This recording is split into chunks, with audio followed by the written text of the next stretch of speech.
greatest dancer. Oh, wow. I've ever seen. I've ever seen him. He's the greatest dancer. Oh, wow. Ooh, ooh, wow. Oh, wow. Yeah. He's the greatest dancer. Oh, wow. That I've ever seen. I love the moves. He's the greatest dancer. Oh, wow. That I've ever seen.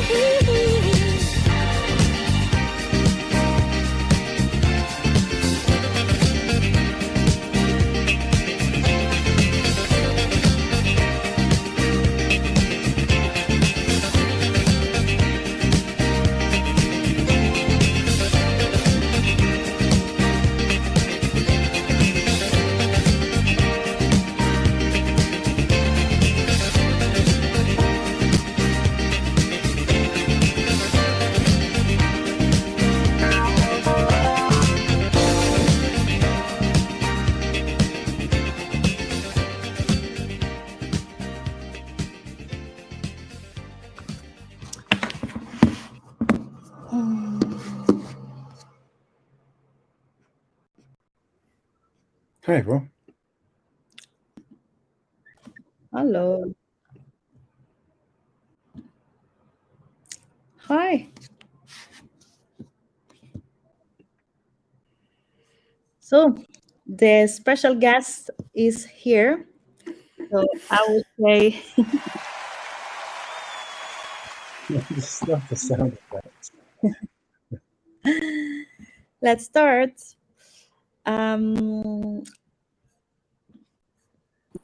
I would like just to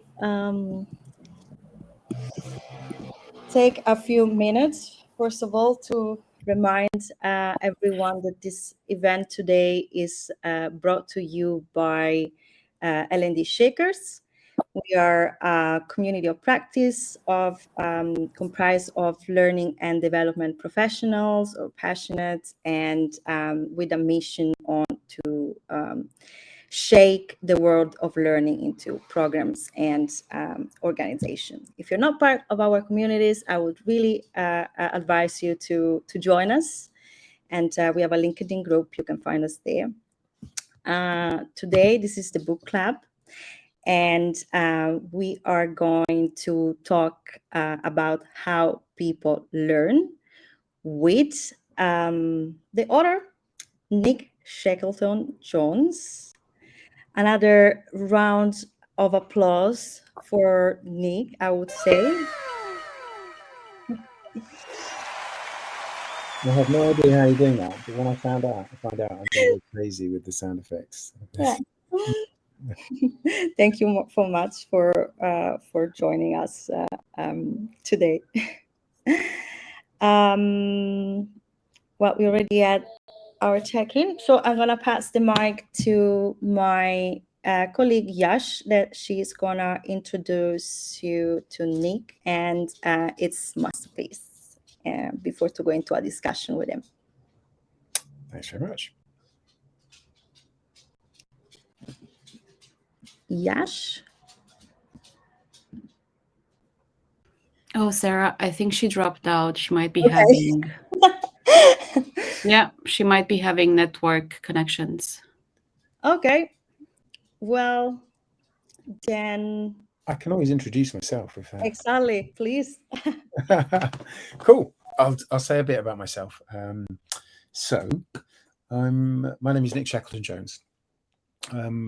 I think I'm joining this session because I wrote a book called How People Learn. I actually wrote a first edition, which is blue, and a second edition, which is red.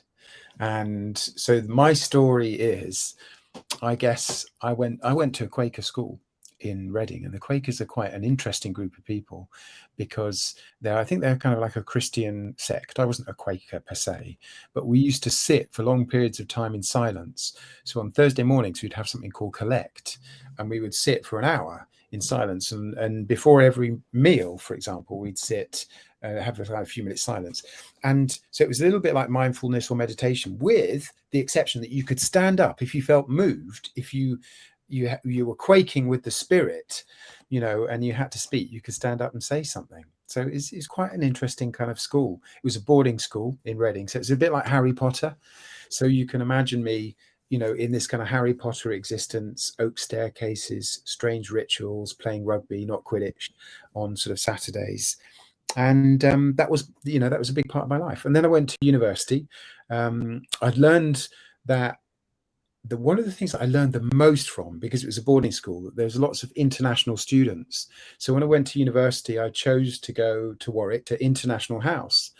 And so all of the people that I was living with were from other countries. A lot were from Namibia and all over the world, Peru, Uganda. And then in my second year, I traveled to the United States on an exchange program. So I spent my second year in Wisconsin studying philosophy and psychology. So that was what I studied, philosophy and psychology. And then I came back, and then I got a job as a psychology lecturer.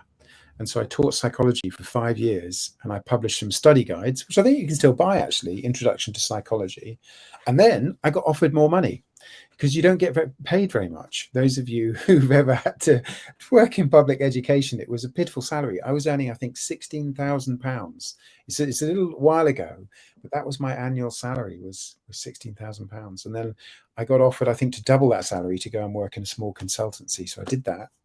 And we did wild and wonderful things with technology, because I had this dream that if we used technology and everything that we knew about psychology, we could create this amazing new world of kind of digital learning. So we tried that. And then I went from that organization to Siemens Communications, based in Milton Keynes, Woodland Lake. And from there, I went to work for the BBC.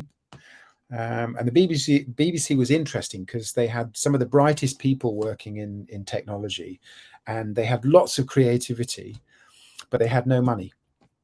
And I left the BBC to go to BP and British Petroleum. They had lots of money, but they had zero creativity. But for us, that was good, because it meant that we could take all of the amazing ideas that we'd had about how to do things differently, and spend some of BP's budget on creating them. And we did, and it was transformative. We sort of changed the world. I say sort of, we did, because we did things that, inverted the popularity of learning in the organization. And then we talked to people externally about it, and they said, "Wow, that's amazing. We should be doing that as well." And because of that, I left the BBC. I was offered a role, and I took my whole team across to work in a consultancy. I set up and led the Learning Innovation service line at PA Consulting, and we worked with all kinds of people. We worked with the United Nations. We went to the US. We worked with Johnson & Johnson, all kinds of big brands, and so on. And then the last stage, no, actually the penultimate stage in the story, was I joined Deloitte on the day before the pandemic started, lockdown started in the UK, as the chief learning officer. And I did that for 2 years, sitting pretty much in this room day after day for 2 years, doing an average, I think, of 13 calls a day in that role. And at the end of 2 years, I said, I've had enough of this. I feel like I'm in a contact center. And so I set up my own company a year and a half ago. And now I'm sort of Geralt of Rivia. I can see there's somebody from Poland, Joanna. So my wife is Polish. So there's this kind of Polish hero who's a bit of a loner and who goes around slaying monsters for money. And so that's sort of what I do now. So that's me. And yeah, I published a book, How People Learn. So very happy to take questions and talk about anything at all that you like. Okay, thanks for sharing and introducing yourself. I find it very funny when you say that you have the feeling to be in a call center. It resonates with me at the moment a lot. Customer support. Yeah. Yeah, so we prepared some question. I can start. I'm curious to hear if you could share your strategy for gain trust and support of stakeholders at the beginning of a project, because your approach is especially at the beginning, was quite innovative. So I'm imagining you encounter some resistance. Yes, it's a problem. it's certainly in consulting, because in consulting, effectively, you're selling to the customer, and they're not going to buy unless they believe in what you're selling. And internally, you can also face similar problems. So how do you do that? Well, a good metaphor is, it's like persuading somebody to go on a journey to the top of a mountain with you. Because if you're going to do anything at all innovative, now some of you may decide, oh, I don't want to do anything innovative with my career. I just want to do what's expected. That's like cycling on the flat, right? It's relatively easy. As soon as you're going to try and persuade an organization to do something different, that might be human-centered design, it might be performance support, it might be experience design, you're on an incline, because people always encounter resistance to change and doing things different. So how do you get people to go to the top of a mountain? Well, there's a couple of different things. So you have to build the relationship with them. So really getting to understand your stakeholders and relating what you're trying to do to the needs of the business. So I'll give you a good example. Somebody approaches you and they say, we need a course on, I don't know, digital technology. And you say, look, let me stop you right there. We might need a course, but before we do that, can you tell me a little bit more about the business impact that this course will have? And you say, and look, and the reason I'm asking you that question is because I care about how this organization spends its money. And I don't want to waste money building a course where there won't be any measurable impact. So as a simple example, really understanding that your stakeholders quite often, what's behind it, what's the business impact that they want to see, that's important. So build the relationships, connect what you're doing to the business outcomes, number one. The second thing is, how are you going to get people to the top of a mountain? Destination postcards. Yeah, you can say, look at the view, look at how amazing it's going to be when we get to the top. So the other thing that I say often is show, not say. So just trying to persuade people by talking to them about design thinking or human-centered design or 5DI. It's hard to move people because they don't care that much about learning. That's something that we care about on this call, but generally our stakeholders don't. So show, not say. Show them how they could be doing something different. I'll tell you a short story, right? When I joined BP, I had this dream, this vision that I was going to build a YouTube for BP. At the time, it was quite a long time ago, so YouTube was still quite a cool thing. But the idea was, well, wouldn't it be wonderful if you had this space where everybody could sort of share what they know and they could share learning and we could share stories and build our culture. And I knew that I could write a paper in the way that we used to at the BBC, like a white paper. But instead, I spent the first couple of weeks mocking it up in Photoshop. I literally recreated the thing that I wanted to build in Photoshop. And then I went into a meeting with the HR director and I didn't show him bullet points or PowerPoint slides or a business case. I just said, look, this is what I want to build. And he was transfixed by that. He said, yeah, right, that would be great. Go ahead and build it. And so those are the two things, really build the relationship with your stakeholders, understand what they care about instead of just pushing your agenda. And the second thing is, excite people. Destination postcards is the name we give for that second strategy. Show people how exciting it can be, or can look. So yeah, two things. Oh, thanks for sharing. That was very a good example. I'm gonna pass the mic to my colleague Yash. She's back. And then I will invite people to add their questions in the chat, so that then after, I will ask a couple of questions, and we can hear also from you. Thanks. Hi, Nick. So there's a couple of hype going on with artificial intelligence these days. So what are your insights and reflections on the impact of AI and the complex language models like ChatGPT on both learning and education? Yeah, there's a lot of buzz about it. And I'm rather afraid that, to simplify what is quite a complex debate quite quickly, there's a good way of thinking about AI and there's a bad way of thinking about AI. The bad way, if you take that first, is that what we do is basically education, right? So we've got a bunch of content and our job is to push it out at people. Now, if you're doing that, you're basically wasting everybody's time and money anyway. But clearly there are people who think that, oh, we are employing, I don't know, 10 e-learning module designers. We could make them all redundant and, just have an AI, which we give it a topic and it automatically sources and summarizes content from the web and creates modules. And it does the same job, but cheaper. So you can make those 10 people redundant. So what's the problem with that? Well, I did a post on LinkedIn, where the analogy I used was, would you buy a robotic rain dancer? And you might say, well, maybe I would, because it would be cheaper than a human rain dancer. But the question is, well, but it's pointless either way.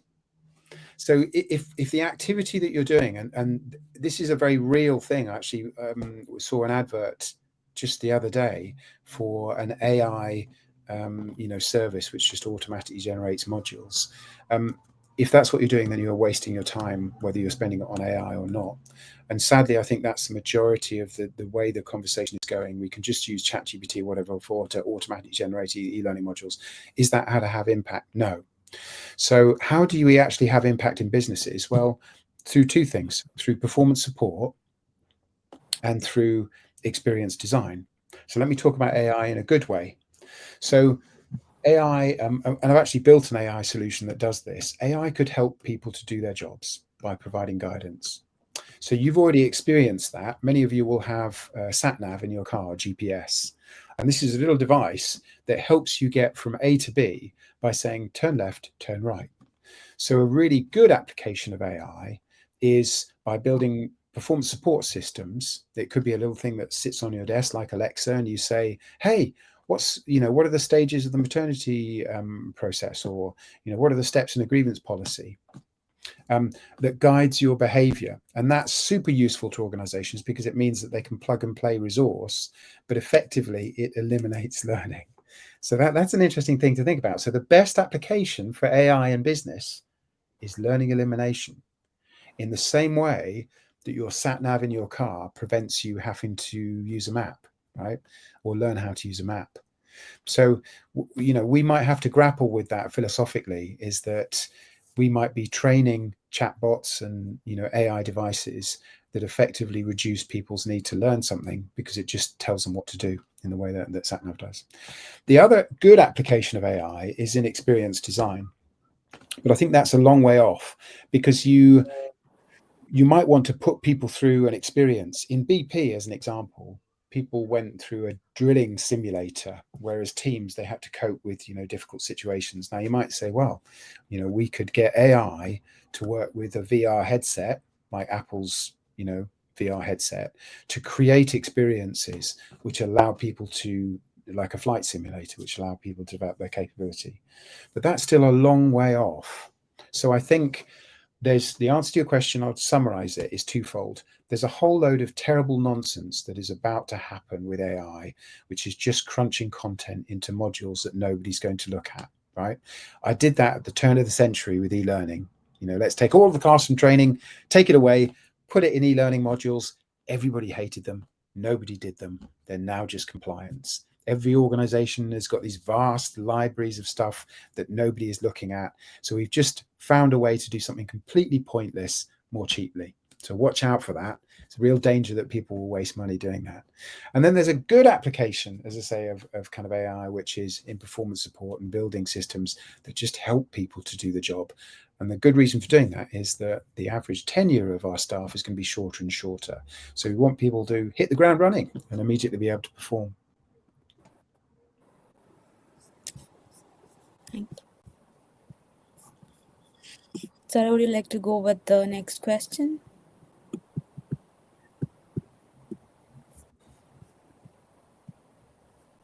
Sarah, you're on mute. Yeah. Well, I think though that there is also still some good to add to AI.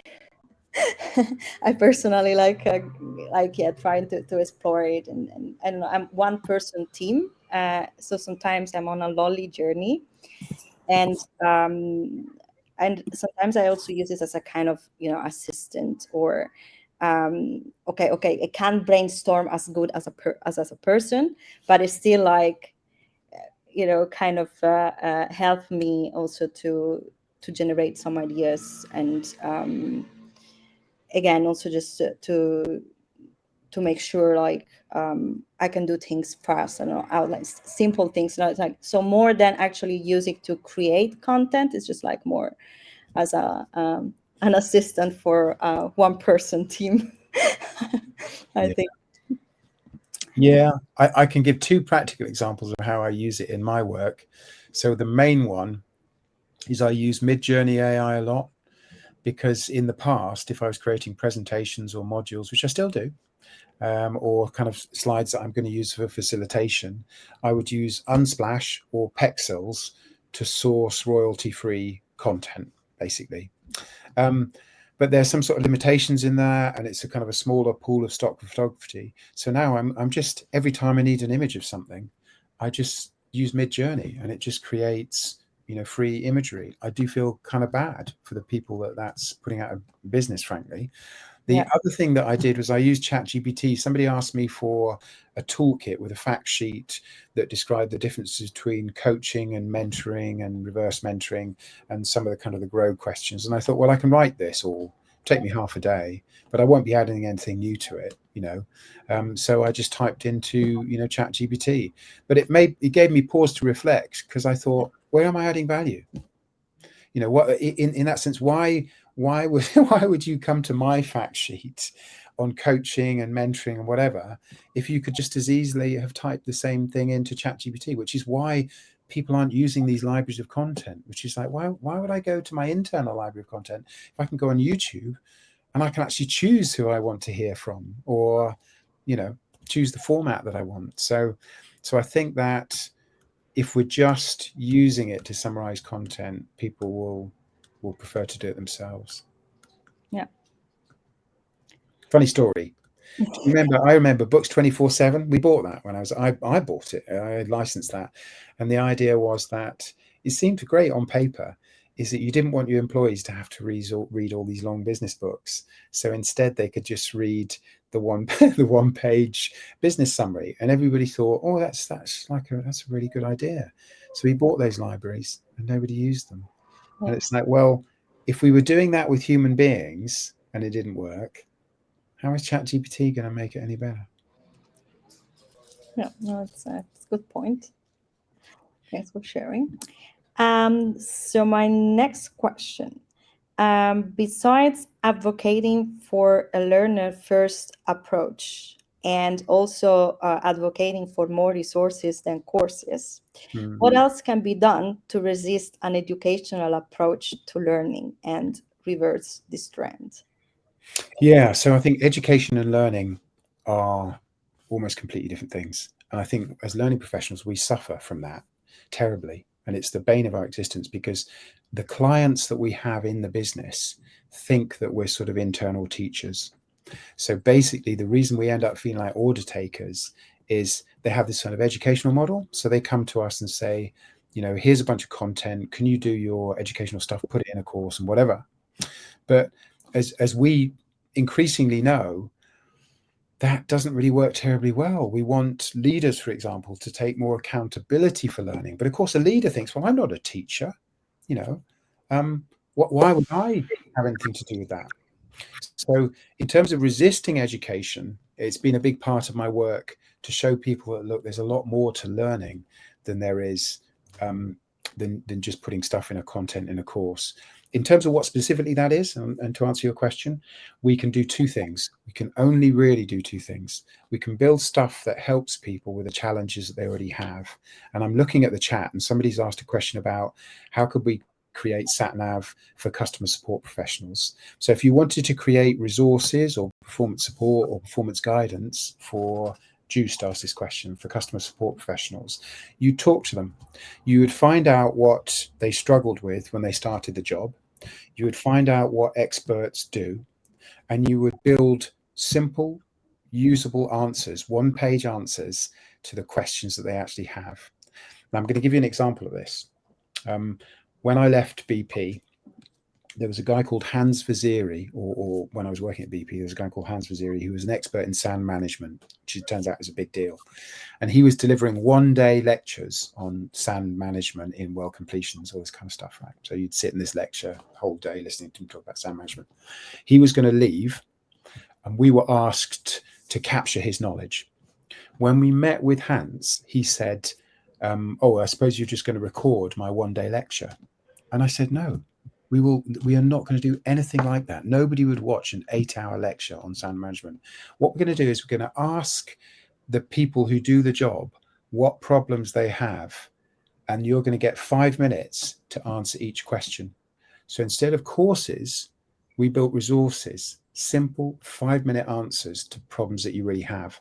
So all the way back to your question, Joost, what you do is you talk to new customer service people and say, what problems do you encounter? What do you struggle with day to day? What's your top 10 problems? What do customers ask? And then you just build simple resources that help them with each of those problems. And that's how you shift from courses, away from education, to resources.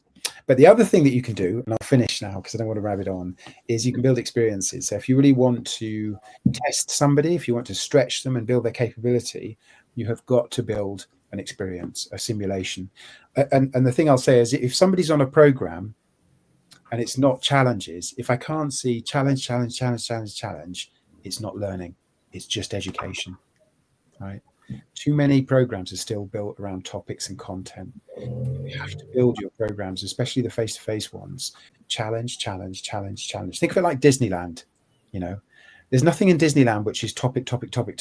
It's, oh, we're going to do this. Oh, we're going to do that. Oh, we're going to go here for lunch. Oh, we're going to go over this place. That's how a live program and experience should be, how an experience design should be. So yeah, I'm going to pause there. Did that answer the question? Who wants to answer the next? I'm also reading Matt's question in chat as well. Yeah.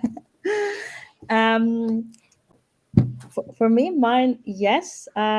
Joost, do you feel satisfied with the answer you got about? Yeah, definitely. Both for the resources and thinking, okay, what do we need to do then? And I did start implementing the 5DI model with the team, but also for the experiences. Okay, thinking, okay, what should it be then? What will we change over the course of time for these starting professionals? So thanks. Thanks, Joost. I'm going to try and answer Matt's question as well. Because Matt's basically said, this is a common problem, right? It's how do you make headway? I work as a trainer in a charity, we're basically funded to just deliver lots of training webinars, and it drives you crazy. And you've had the conversation with the line manager, and they've just said, look, this is just what we're funded to do. I think that you are the problem, but you have the problem of being the revolutionary, right? If you want to change that, then you are the revolutionary, and that is never an easy path. But one of the things that I have found is camouflage. Sometimes you can find a project where you've got a little bit of freedom to do something a little bit differently, or you can take what you really want to do and sort of camouflage it, as something else. And then once you've got one example that can show people, oh, actually, this could be a much better approach, it's a lot easier to get kind of buy-in. People will not buy into your ambition to do things differently generally, especially the more senior they get, the more risk averse they get. But if they can see something that works, then you can get the buy-in. So you've got to find the opportunity, whether it's a little pilot project or something a little bit different, or it's sort of camouflaged, to do something that's a little bit different and say, oh, look at that. That really worked. And then people might begin to at least consider, that as a viable option. So yeah, Matt, you're a revolutionary. Good luck. It's not easy. Thank you very much.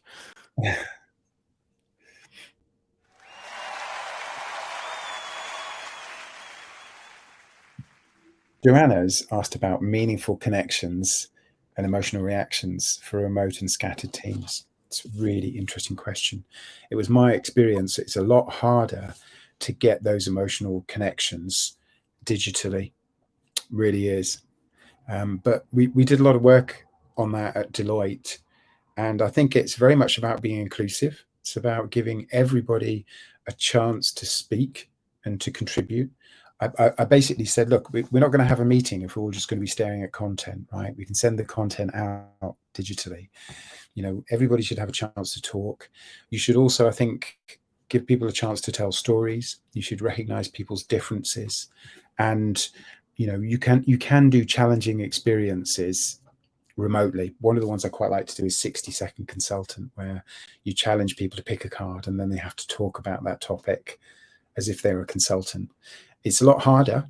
We built an induction program for 350 people ago, which was, we won the gold award actually for Learning Technologies best in 2021, best induction program.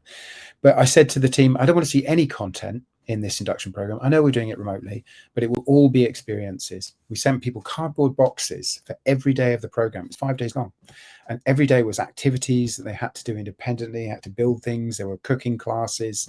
So it is a lot harder, Joanna, I think, to get that kind of emotional connection remotely, which I guess challenges us to be a bit more inventive and think about how you can build the personal into, you know, into the digital.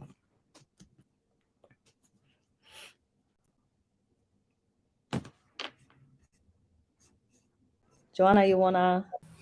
Yeah, I'm just thinking about next question, really. So I'm just thinking about, if you had this program, and you met in groups as well, right? Not only you had some tasks that people did in groups or individually.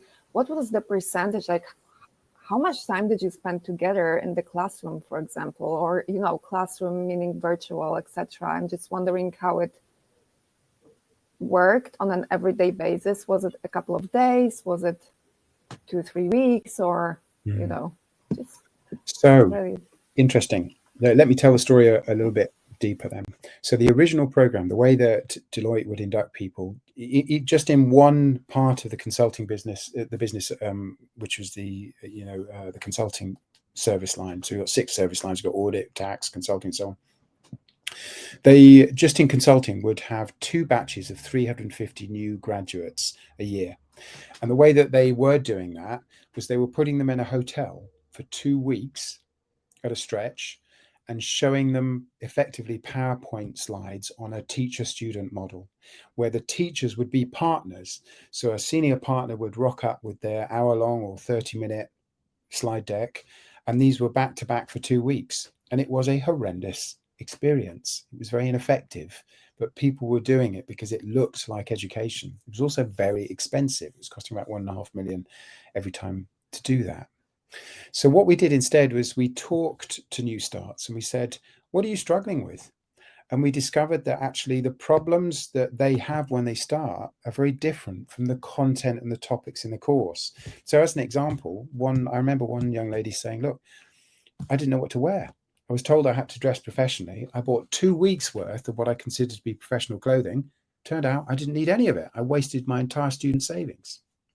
So things like that.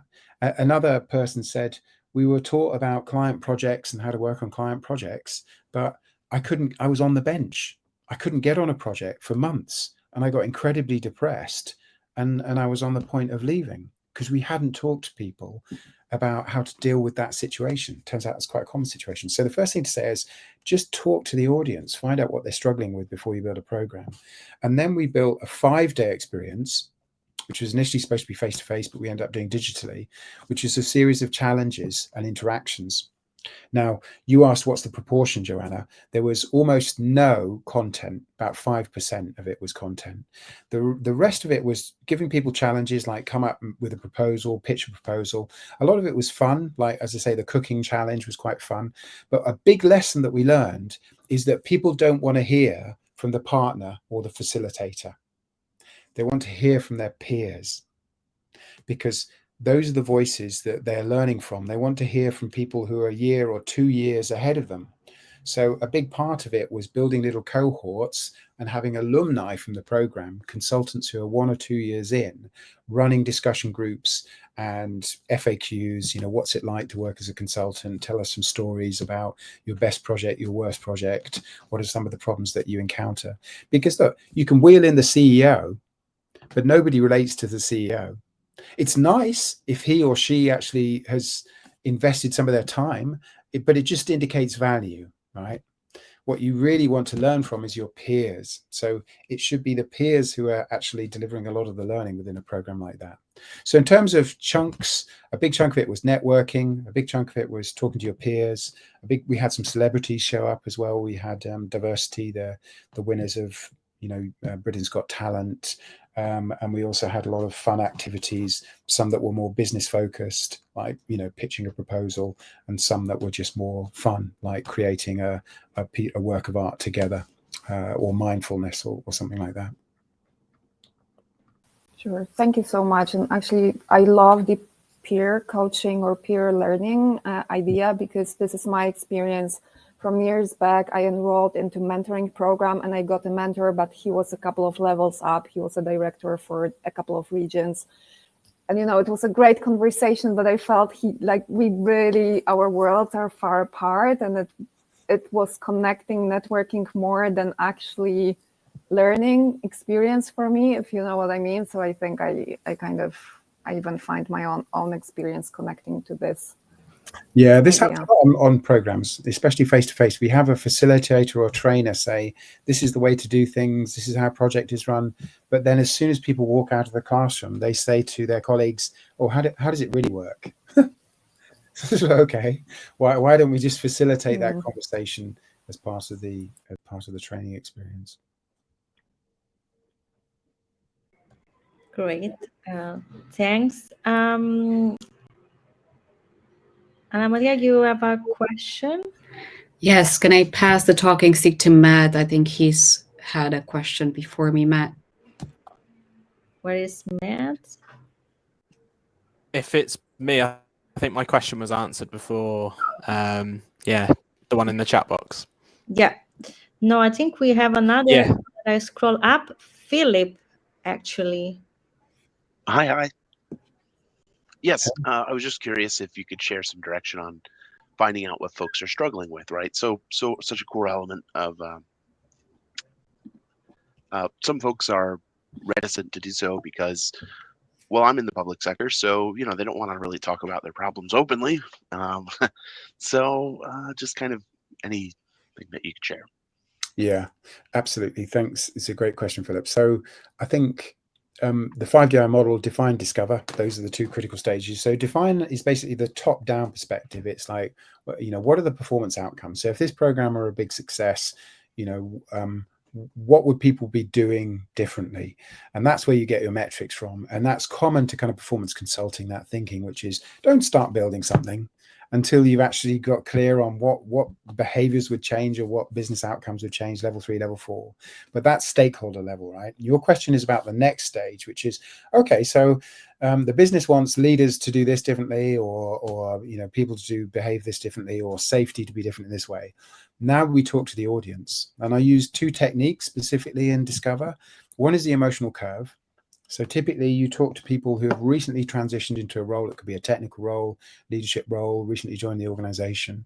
And you say, what was that like? And you get them to kind of plot the ups and downs. And they will tell a story which exposes many of the kind of the common challenges, practical and emotional, in actually doing the job. And so that's critical in order to understand out how you can actually uplift performance. And the second, more quantitative exercise that I run, I've just finished, by the way, running 14 focus groups for an organization in the UK in the travel industry. And the second part of that is you get them to list tasks and concerns. So whether they're working in contact centers or they're new managers, you say, what are the top 10 tasks that you struggled with or you're doing every day? And what are the things that kept you awake at night? Because basically, if your program addresses their needs, you get traction. So often people talk about engagement and, learning culture and perceptions of L&D. All of that fails if you're not actually helping people with the problems that they have. Sure. And if you're just pushing content into a course, almost certainly you're not helping people with the problems that they have. So that second stage, the discover stage, is critical in, and you said, well, people are a bit reluctant. So it's about creating a safe space, assuring people that it's all confidential and anonymous, and then just giving them an opportunity to kind of tell their story honestly about what it's like doing the job. And my experience is that people will open up, under those conditions. Thanks very much. Yeah, just like Matt, I was troubled with the courses to resources so I finally gained approval, not because of showing them what will work, but because it wasn't working, and that attendance was suffering, and these courses that we're putting out, they're not actually helping. So that actually, they said, okay, yes, go ahead and do it. But I found it was difficult to talk about the resources without just saying like a one pager or an SOP or something to that effect. I don't know what can I do for that. What can you do for that?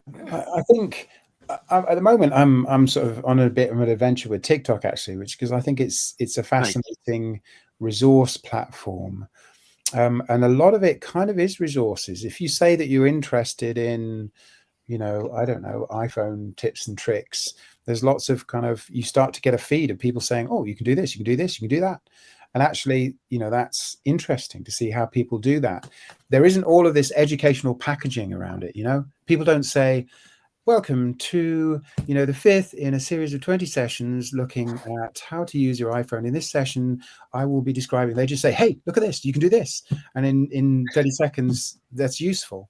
But the other thing that's quite powerful that I see on TikTok is there's a lot of storytelling, and there's a lot of people connecting emotionally, saying this is my experience, and that's quite powerful as well. So I think the two things can go hand in hand. Certainly, I'll tell you a real story. I was working with the United Nations. They wanted to improve effectively support for leaderships. I said, well, can I talk to some of the leaders? These people are in Syria being shot at, literally. Often they didn't have access to a laptop.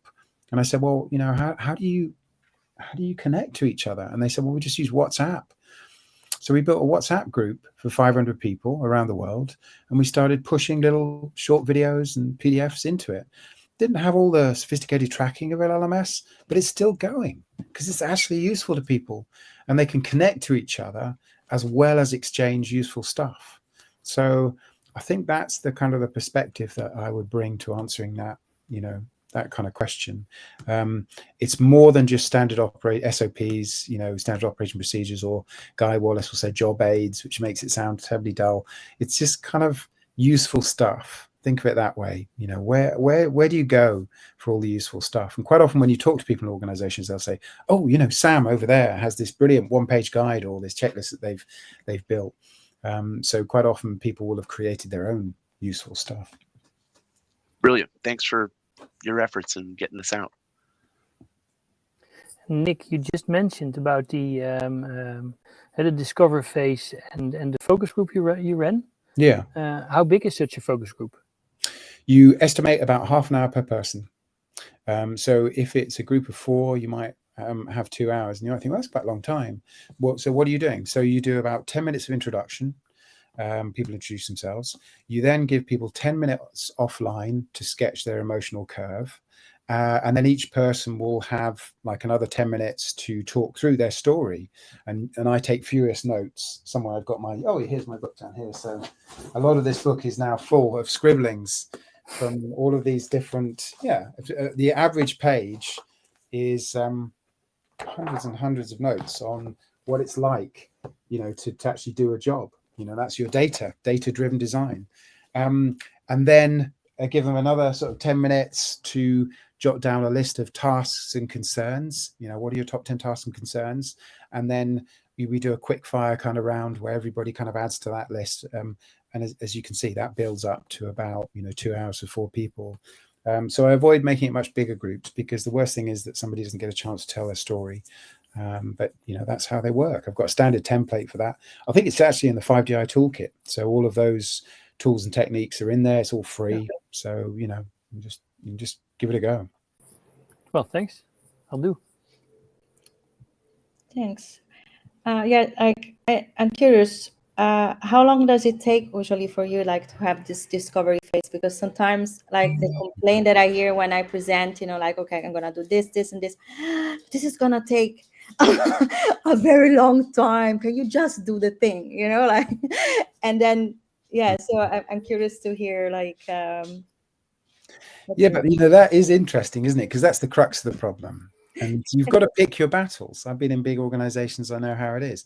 What is doing the thing? I know what doing the thing is. We all know what doing the thing is. The doing the thing is putting the content into the course and then publishing the course.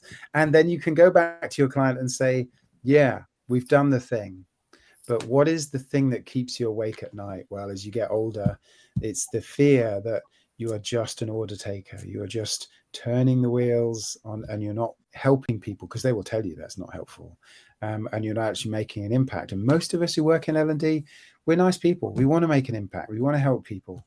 And so just doing the thing starts to grind. So what do? Well, you can't always say, look, we're not going to do the thing, because we don't think the thing is going to help people. And we think we need to talk to people before we design something for them to find out how we can help them. Sounds like common sense, right? But there will be some opportunity to actually do that. You asked, how long does that process take? Well, sometimes it can only be a week. You can say to a stakeholder, you asked us to create a leadership course. Can we just talk to a few leaders, before we start building this thing? And maybe they give you some names, and then maybe within a week you've got some input from them on what would actually help them with the job. And even that small conversation will focus your efforts positively, when you build a program. It's kind of design thinking. For those of you who are familiar with design thinking, it's like, why would you build something for a customer without bothering to find out what they're struggling with? It's just a crazy thing to do. Yeah. I think also my challenge, I have a background in anthropology. Oh, okay, good. Yeah, so for me, like research is like holy, and then actually, and I really like and to do like ethnography, like really to go and just like shadow meetings. Like I really would like to go deep, and every time they say no, this you can't do it. And but recently, like now, I just started in a new position, so I also have to learn earn the trust and everything. So there is also like other factors at play. But it was funny because then they push me to do things, and then I'm still doing my research. And during one of the last conversation with my manager, it was like, you know what? Because I work for an e-learning company. And it was like, we'd also do these things with client. In a week, we already present the program. I was like, well, but that's like actually the learning experiences I'm developing now is actually for us to get to know better the problems of the learners. And I was like, yeah, but if you're asking me to develop this experience, it means we're doing something wrong there. So maybe a week is not enough to set up a whole transformational program. Yeah, you that's the politics of it. You have to, as I say, pick your battles. Sometimes it's sometimes you just get on and do the job. I've done that many times. I used to be an e-learning developer. I ran e-learning teams, trained myself to use Flash, have built e-learning modules from start to finish. But you start to spot the opportunities to take a different approach. So yeah. And I mean, I think there is still some work that e-learning can also do, like now just coming back, like you can and also that, like what I'm trying to do is say, okay, let's start with some scenarios that our colleagues find us themselves, and just like before to throw the information out there. The information is there only like if they need it to access. Still kind of some people's like, yeah, but what is the theory? Where's the theory? Like, okay. But now I will hope, now I will see to see some results, so that then they can believe me that this was actually the best choice. Thank you. Thank you, Philip. Somebody said the book cover rocks. Do you mean the second one or the first one? I hated the first one, the blue one. I didn't know of the second one. I wasn't updated, so actually I read the first one. Yeah, I mean, I think it referred to the book, your book of notes, Nick, that you just showed. Oh, this one. Yeah, it's like it's a little bit of personal experience design, right? There's a story here. It's an interesting story. I realized that when I was working in consulting, you are going in and out of meetings with people who are all boring business people, right? And every meeting is pretty much forgettable because they're all quite scripted. And so you have to design yourself as an experience. You have to design the interactions with people. You have to make that a memorable encounter with you. And so some of that is props.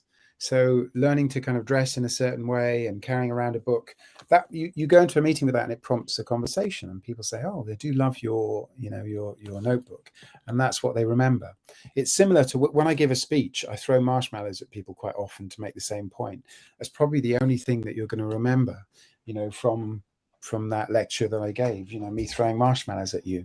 So think about yourself as a piece of experience and design, and what are the kind of the small memorable things that people will recall about you. If there's none, then maybe you're forgettable.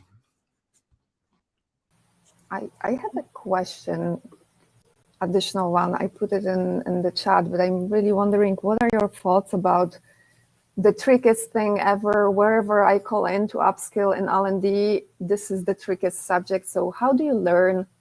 How do you measure learning effectiveness, right? So this is what I hear a lot around, and I think people like me who are learning specialists, they do as well, especially if we are in the organization which has a strong KPI culture. So if you could comment on this, I would really love to hear what you have to say.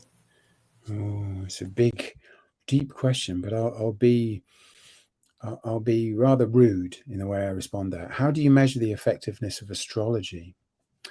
People have grappled with demonstrating the value of feng shui or astrology. Why is that? Well, maybe that's because there is no value. That question will continue to rumble on in the industry so long as people don't understand learning. My experience was I was going to conference after conference where people are asking, how do we measure the effectiveness of this practice, but not questioning the practice. So it was like attending homeopathy questions, where it's like, we are struggling to demonstrate the effectiveness of homeopathy. And somebody would stand up and say, we've got an 18-point model, that demonstrates return on expectations for homeopathy. And I eventually got very cynical about this and thought, until we actually understand what it is that we're doing, we're not going to be able to start to answer those questions. So how people learn is about providing that kind of basic foundation for understanding learning so that we can begin to make an impact. Because if all we're doing is pushing content at people, there is no answer to that question because you're not having an impact. So, the answer is, what's the definition of learning? Well, learning is a change in behavioral capability as a result of memory. So how do you measure learning? Well, you measure a change in capability or behavior. It's as simple as that. The problem is we're not impacting capability or behavior, not that we don't know how to measure it. I did a fact sheet, which I think I shared on LinkedIn, of all of the different measures that you could potentially implement. And generally they fall into 3 buckets. When you're looking at a learning program, there's a bucket of stuff. Let's say we take induction. The first bucket is business metrics we already have. So one of your ambitions might be to make people feel welcome. How would you measure that? Well, they stay. Have we got data on that? Yes, we have. So some of those measures you'll already have. And then there might be other measures that you want to integrate into a survey, let's say. So belonging might be one of those, and so you might put in your survey, on a 1 to 10 scale, how much of a sense of belonging do you have following that event? And then there might be some other measures which are just too complex, to measure, where you say, well, we're going to still invest in, that part of the program, but we're not going to measure it. So again, just to summarize, the first thing is not to worry about measures, but to worry about, are we actually using the right techniques to drive learning? And the second is actually think about those 3 buckets. Where have we already got measures of performance or capability? Where could we easily implement them? And where might we say, well, we could, but it would be too costly. And so we're just going to assume that this is a good investment.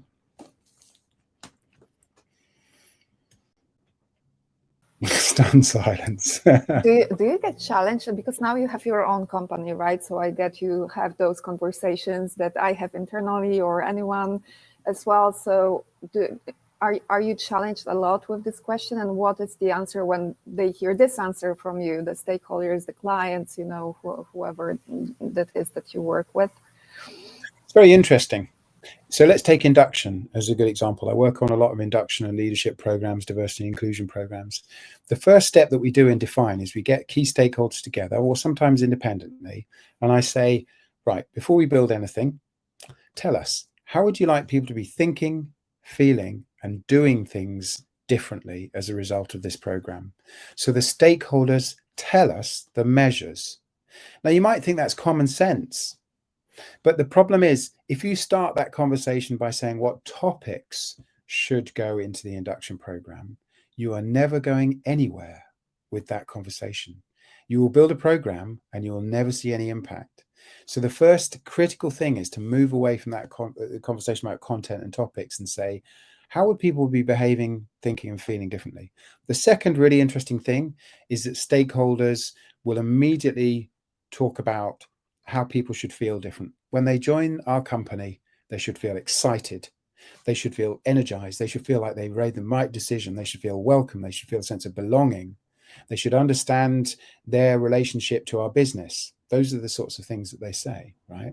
And then you can say, well, would putting them in a room together and showing them PowerPoint slides achieve that end? Would we make them feel excited by showing them lots of information? Would we make them feel welcome by just going through all of the procedures? No. So why are we doing that?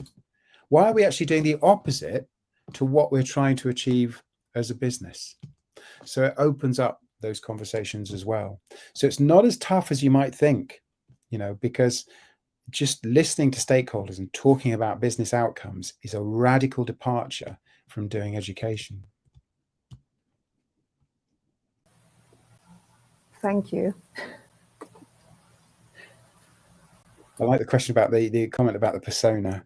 Yeah, that's where he carried a pipe and wore a tweed jacket to create a persona for himself. I like that. Yeah. And yes, the suit of armor, Philip. Yeah. Get bonus points for correctly identifying what the suit of armor is. Do we have maybe just 2 minutes for the last question? Yeah. Ana Maria? It's a really short one. I was wondering, Nick, as I was hearing you talk, do you see small companies and startups adopt these easier? Like, are they a couple of steps ahead of big corporates that have to move already so many things that are ingrained, big teams, etc.? Super interesting question. Yeah. So I've worked with both. So I work with really big companies like BT who are trying to roll out a whole new process for, human-centered design across the organization. And I've worked with really small insurance companies. The difference in my work is with a small company, I can design an entire program end to end and deliver it on this approach. And so, we can realize the new approach in the course of a single project, in a sense, really. With a big organization, it's much more about the challenges of operationalizing a new approach at scale. So there you have to think about much more about kind of buy-in. You have to think about governance. You have to think about clarifying accountabilities. You have to think about process. And so in some of those cases, the work has been much more about building a robust process. Who is accountable for what's the governance, what's the business case. So a simple example is, if we've agreed that your business case has to have think, feel, do outcomes in every program, so you've got to be really clear on what the business impact is going to be, otherwise you're not going to invest in the program, then you have to rewrite that business case template, right?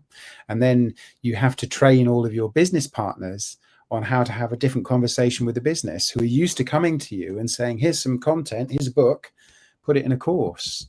So there are many more implications on a large organization of operationalizing progress, whereas with a small organization, as you'd expect, you can just kind of forge ahead and materialize it on a single project. That's really interesting. Really cool. No change, no differences in creativity, adoption of fresh ideas, you would say? Not necessarily.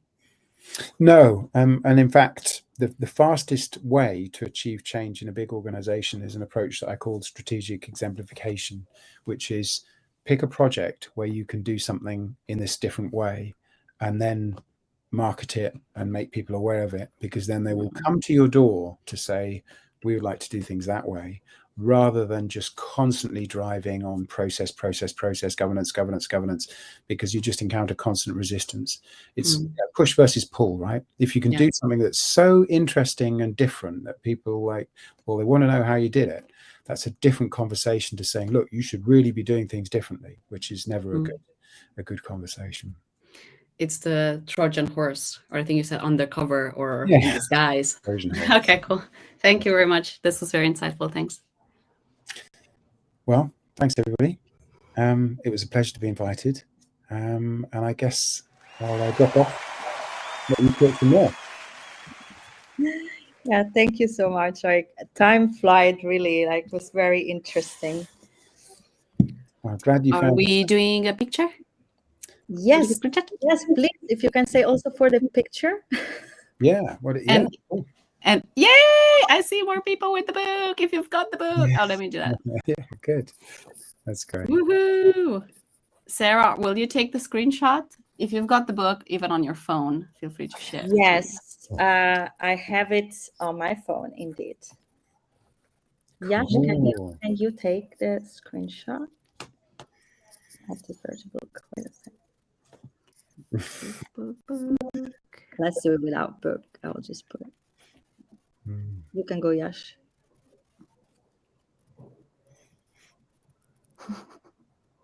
Yay. Yep, Is it done. yay? Is it green? Green light? I think so, yeah. Cool. Well, Thanks, I'm Nick. enabling all the soundboard for everyone so we can blow all the whistles for you, Nick. Thank you very much. This was really cool. You can find it under the React button. There's a second tab. So let's make some noise. Thank you. And you can find me if you're interested online. I'm a nuisance basically on any social media platform. So whether you're on Twitter, LinkedIn, or now even coming to you via TikTok, you can get in touch with me. So yeah. Amazing. Thanks. Thank you. See you soon. Have a good day, everybody. Have a great day, everyone. Bye, everyone. Bye.